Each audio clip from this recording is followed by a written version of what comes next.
Hey guys,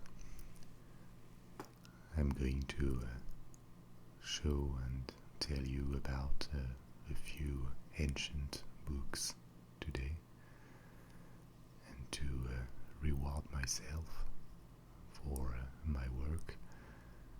I picked this little cognac that I'm going to quietly sip while presenting you these books and a few anecdotes about them. I let you admire this color. This is really one of my favorite spirits. But let's start with our presentation of the day, and it's going to work like a time machine.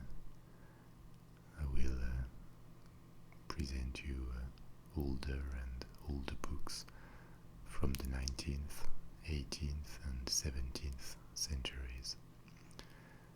And to start with, I selected this original edition of the Extraordinary Journeys by Jules Verne. This is the Around the World in 80 Days, le tour du monde en 80 jours. And this is an original edition that was published in 1873 and given to me by my grandmother when I was a kid. The quality of the book is excellent, and you see there are a few illustrations that were made to appeal more to the public. The interesting thing with Jules Verne and his editor is that with their works in the 1850s and 1860s, we are really seeing the birth of the modern publishing industry. They are publishing books that are immediately translated for foreign audiences. They think in terms of marketing. They try to imagine stories that are going to be appealing to the Germans and the English and the Americans. And they've been with others that were doing the same in London or in New York City at the same time, really founding the modern publishing industry that has been flourishing in the 20th century. And this is a legacy of that. Now we are going to continue going back in time to the 1840s.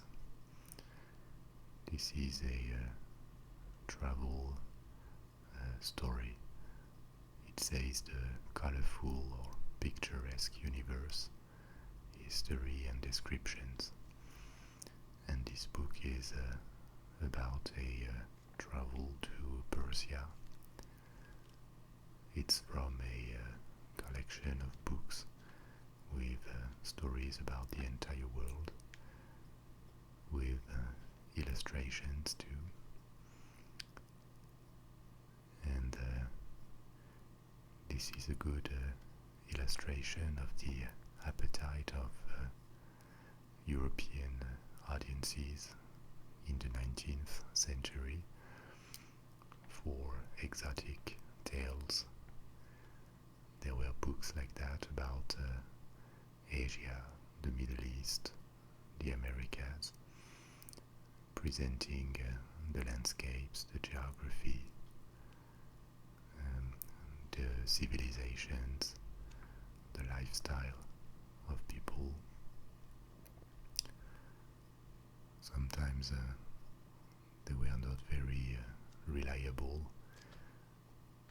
They were trying more to please to the readers, and this is not very accurate. But still, that's a funny example, and another one exactly from the same kind is this series of books written by a French, but talking about the British Empire. This means through the British Empire, and it's exactly the same.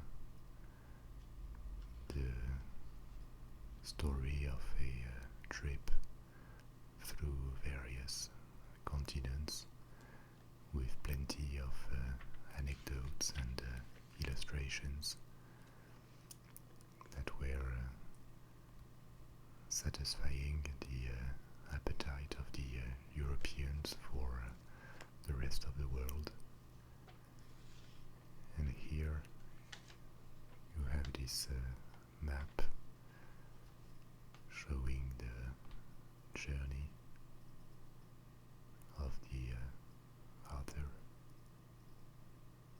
through the entire world.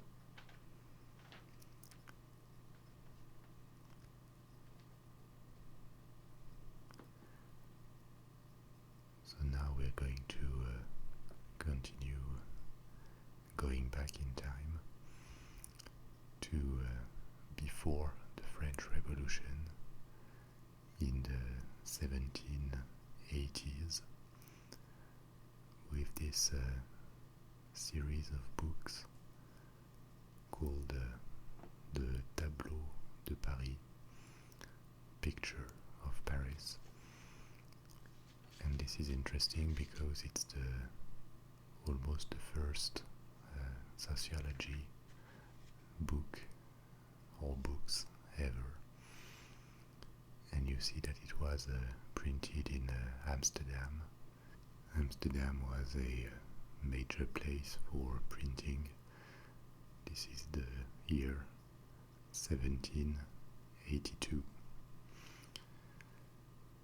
and it was printed outside France because this series of books were prohibited, censored,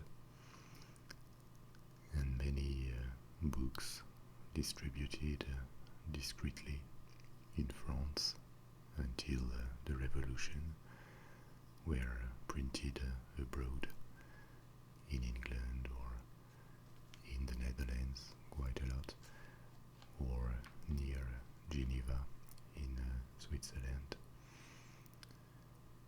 And this series of books is particularly interesting as a testimony of what Paris was like before the French Revolution. It was the most populated city in Europe in those times, and the books describe the incredible wealth gap between workers living in misery and extremely wealthy, opulent nobles or bourgeois. And now we are going even further in our journey to the beginning of the 18th century. These books are about 3 centuries old, and they are a story of the history of France under the reign of Louis the 14th, the Sun King. This was written by the ambassador of Persia to the French court, and again this time not because it was forbidden, but probably because this was sold in all Europe where the elite spoke French at this time, and it is dedicated to Her Majesty the Queen of Prussia. And this says there has always been between the royal houses of Bourbon, France, and Brandenburg, Prussia. And then the sentence continues. And that's really live history in a sense, because it's really an ambassador living in the court that describes what happened diplomatically and at the court too. This is a portrait of Mazarin, the successor of Richelieu as a prime minister who ruled with Louis XIV's mother before he was old enough to become the king. Okay, I hope this little trip to the past was interesting and relaxing for you. I'm going to tranquilly finish my cognac now, and I hope I will see you soon for more adventures.